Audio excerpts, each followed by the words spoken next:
Hi everybody, I'm Hannah. Today's video is all about a perfume that I was able to experience when I went to Milan earlier this year. I was there for Essence, which is a perfume conference. It's mostly aimed for buyers, but there are perfume writers and content creators and enthusiasts that also attend, and so I was there as a content creator. While I was shopping in the city of Milan, I came across a store that had a bunch of different brands that I wasn't able to smell in person before. I mean, they had Creed also, but they also had Pierre Guillaume, which I can't smell here, and they had this brand called Hima Jomo, and their perfumes were set up quite nicely, and I was kind of intrigued by the brand because they are inspired by the scents of the Himalayan mountains, and I saw this perfume. It's called Loon, and I sprayed it on my skin, and I was kind of taken with the concept behind this perfume. So Loon in Punjabi, which is language that I speak, means salt, and this perfume is inspired by pink Himalayan salt, and so it does have facets of pink in it. It smells very salty, and I thought that was really cool. When I sprayed it in store on my wrist, I was like, oh wow, it actually does smell really salty, more so than other salty perfumes that I've tried, such as Wood Sage and Sea Salt by Jo Malone. That one's a little bit salty, but it's also just a lot of ambroxan.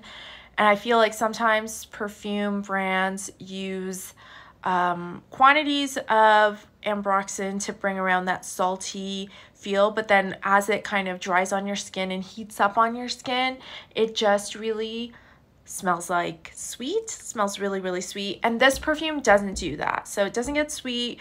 It's not an overdose of ambroxan that's giving you that salty feel.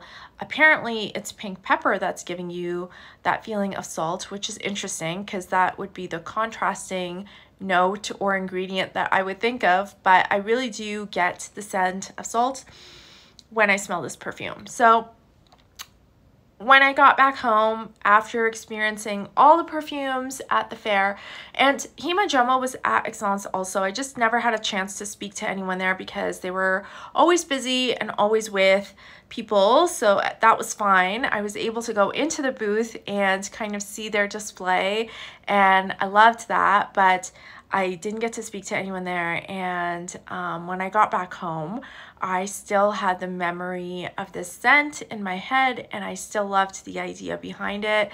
And so I ordered a bottle. The company, I ordered the bottle on the brand's website, and they do ship out of France. The brand is run out of France. It was founded by a group of friends who are of different varying backgrounds, and they wanted to create scents that reminded them of the Himalayas because I guess they have that in common, and so they set out to do that. They didn't make the perfumes themselves. They just came up with the concepts and then hired perfumers to make the perfumes. And incidentally, this perfume is created by Bertrand Duchafour, who is one of my favorite perfumers, and so I only found that out after I got the bottle. When I was looking into it, I realized that Bertrand Duchafour was behind it, and then it kind of was like, oh, okay. Kind of makes sense because I do like some of his work, and I have some Bertrand Duchafour bottles of perfume, and so I, of course, was happy to find out that he was the perfumer behind the scent. That being said, if you are familiar with other Bertrand Duchafour works, such as Chypre Palatin or any of the L'Artisan Parfumeur perfumes, I will say that Loon does seem different to those. It's not as sumptuous, not as opulent, not as heavy, not rich. There's a lightness to all the Himo Jomo scents, and I think that's intentional, and so if you're expecting that kind of perfume, I don't think that you will be finding it in Loon, and I just want to make sure that your expectations of Loon are realistic if you choose to sample it or buy a bottle or go and experience it in a store. As I mentioned before, I did purchase my bottle off the brand website, and I think sometimes people wonder whether there's duties and things like that when something comes from France, and I know sometimes there can be. I've actually paid duties on bottles that come from the US, but I didn't have to pay duties in this case, and so my bottle reached here safe and sound, thank goodness. My package also came with a beautiful bundle of sandalwood incense. Of course, it smells quite woody, quite almost like that pencil shaving kind of vibe.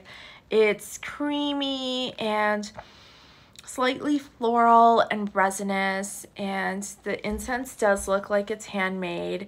It really smells very Indian, like it smells like the incense that I grew up with, and I like that a lot because it's very nostalgic for me. And you know, I know a lot of cultures do this, a lot of families do this, but you burn incense on the weekends when you're cleaning your home, or after you clean your home. You know, you clean everything, you take a shower, you burn the incense, and it's kind of like you're cleansing yourself of that week or any kind of bad vibes. And this sandalwood incense just really reminds me of that, and so I thought that was a really nice touch. And it kind of reminds you of that whole niche perfume shopping experience. Like, as many used bottles as I've bought, as many Chanel bottles as I've bought, as many, you know, bottles that I've bought from a perfume store, I've never really had an experience like that where there's like a personal gift that's personal to the brand, not necessarily personal to the person that's buying, but personal to the brand, and that's included with the scent, just to give you that immersive experience of the brand's, I guess, views and values and their aesthetic, really. Like, most stores don't really have that personalized touch, but niche perfume brands always do, and I appreciate that so much. Let's get on to talking about the packaging and all that. This is a box that it comes in. I know I'm usually very critical of packaging because I think that there is value in how you present your product. I don't like little bags. I don't like anything that's not going to protect the bottle. In this case, we have a very solid box with an outer covering. You can see there's mountains on there, just to represent kind of where the perfume is coming from. On this outer covering, it does say the perfume's name, and it says Loon, and Mineral Breeze evokes a sense of crystalline purity. The pink salt of Punjab sets against delicate blushing blooms of rose petals like a glint of moonlight on the miner skin. So I'll get into how the perfume smells after, but inside this there is another box that kind of opens up, and the perfume just sits nicely inside. So quality packaging, really happy about that. I think it's pretty rare when you smell a lot of things to be blown away by something, even to be blown away by an idea or a story, and I felt it in this case, so I bought the bottle. Someone did comment that, you know, imagine if someone asked you what you were wearing and you said Loon, like that would be so weird or so funny. I don't know, everybody's on their own journey. Like, I don't really look for external validation when I wear perfume. And usually if people ask me what I'm wearing, they know that they're going to get into a 10-minute conversation with me about it. So I'm happy to talk about that, and I'm happy to talk about my heritage and my history and the language that I speak, and why, you know, this story matters so much to me. So me saying that I'm wearing a perfume called Loon, like, that doesn't really bother me. Like, that's not something that's going to stop me from wearing it or make me say that I don't remember what it's called or anything like that. But everybody's on their journey. If that's something that you're worried about, then go to therapy, I guess. But Loon smells like salt, yes. It opens with a really fresh cypress note, and if you're familiar with cypress, you know that it has like an intensely cooling balsamic quality. And you know, when we say something's balsamic, we just mean that it's like like the balsam trees. Like it smells like you're outside surrounded by pine trees or any kind of trees that are evergreens, and cypress smells like that. It smells really fresh.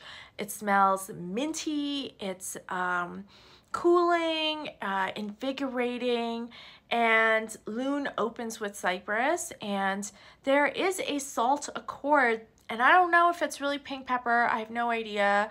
I can't really verify what the ingredients are, but it doesn't really matter. There is a salt accord, a saltiness that runs through this perfume, and you smell it at the beginning, you get whiffs of it during the day when you're wearing it. If you put on a sweater that you've sprayed Loon on, you get that sense of it again. So it is present in the perfume, that saltiness. The cypress leads into this really pink floral accord. There is rose in there. There's other florals there too, but it's quite tart and sour. It kind of reminds me of Pomegranate Noir by Jo Malone. This is the second time I'm mentioning Jo Malone, and I don't usually reference Jo Malone perfumes, but Pomegranate Noir is just another perfume that I can think of that smells really sour. And the rose in this smells tart and sour as well. So it's not a voluptuous rose. It's not a fresh rose. It's not a very romantic rose. It's a very dry, practical kind of rose. And I think that really melds well with the landscape that this is inspired by.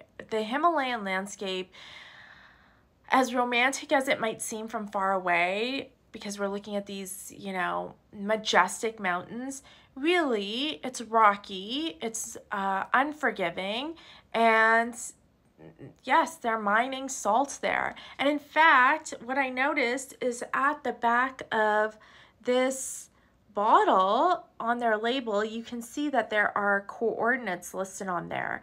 And I Googled these coordinates, and they actually lead to a salt mine in the Himalayas. So again, the brand is kind of giving you this immersive experience into the Himalayan mountains, not just with the story and the scent, but now you can look up pictures, and that's pretty cool. You can feel the mountains on the box, and I love it when brands do something like this and where it feels very, very authentic. And to me, this just feels, it feels so real, you know? I haven't been to the Himalayas recently, but I do remember traveling there with my family when I was younger, and I don't have any sense other than the sandalwood that I associate with that kind of trip, but I can get a feel of what the salt mines must smell like. There is a floral scent in the air, either because it's springtime and maybe things are blooming, or because, you know, flowers are so appreciated in that region in a way that's different than in North America, at least I think. And so once you get those pink, tart, sour, practical florals, you also get a dry down of cedar and vetiver. And again, the cedar is really cooling. It's fresh, it's invigorating, and it is like walking on a mountain path and being cooled by the fresh air coming down off the mountains and feeling that relief, especially in the summertime, that the air is cooler than it is the rest in the rest of the area, you know. And that's why people go to the Himalayan mountains or to any mountain region, is to get relief from the cities.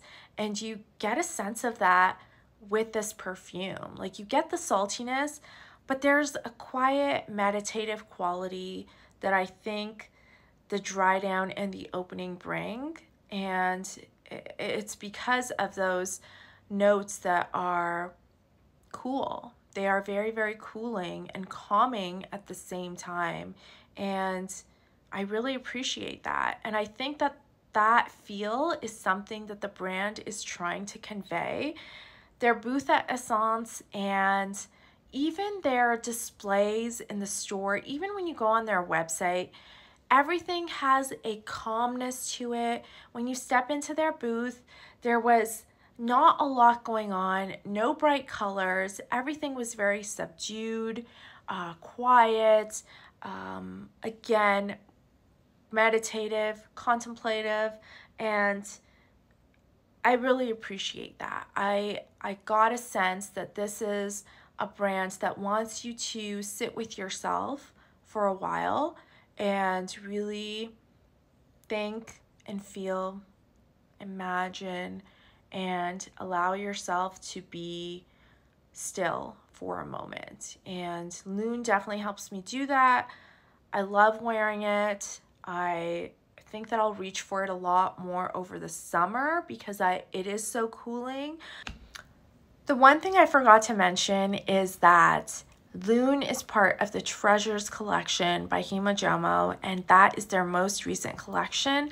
I'll read off the back of the box to show you or tell you what the collection is all about. The collection features 3 distinct fragrances, each one highlighting a precious treasure originating from the Himalayan region. Pink salt, that one is Loon. Cashmere, that perfume is called Pashm, as in pashmina. And tea, and that perfume is called Chai, but with a T at the beginning.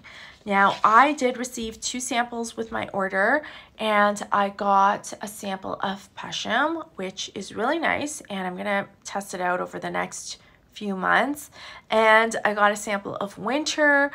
I have the feeling that Winter, again, is a cooling perfume and is maybe suited for the summertime, so I'll probably try it in the next few months as well. And I think from my initial kind of first impressions, I'm leaning towards getting a bottle of Pashm first. It has a warmth and a coziness that I remember just from spraying it on paper. I'm going to see how it wears on my skin, but I am leaning towards getting that one. And then maybe they'll include a sample of Chai with that. And then if it works on my skin, I'll get a sample of Chai or a bottle of Chai. And then I'll have the whole Treasures collection. And that will be pretty cool. Thanks for watching. If you're interested in sampling the perfumes, I know the brand has discovery sets available on their website, and I think the price of the discovery set or part of it is applicable towards a full bottle of perfume. There's also free shipping if you spend over $150, and I think they have 10% off if you subscribe to their newsletter or something like that. I think that's what it is, if you subscribe to their mailing list. So do check them out. That's a pretty good deal. When I was looking into getting my bottle, that was really the best deal that I found on the internet. I could purchase from other perfume stores, but the deal on the brand's own site was better. And so I recommend doing that. Of course, the money goes directly to the brand. And if that's something you want to support, then do that, because I don't know, I feel like at times, even if you don't love the perfume or it's not totally blowing you away, you know, supporting a small brand and their concept is kind of important in and of itself, because then we get more special things and stories from different parts of the world that maybe we haven't heard before, and with a sense of authenticity, which to me is super, super important. I think, you know, anyone can say that they've gone to India, like even the story behind Shalimar just is so stupid and fake, but like when you run into a brand that feels authentic, you just feel it in your heart, you feel it in your gut, and I think it's important for people to support that. It was important for me to support that. So thanks for watching, and I'll see you next time. Bye.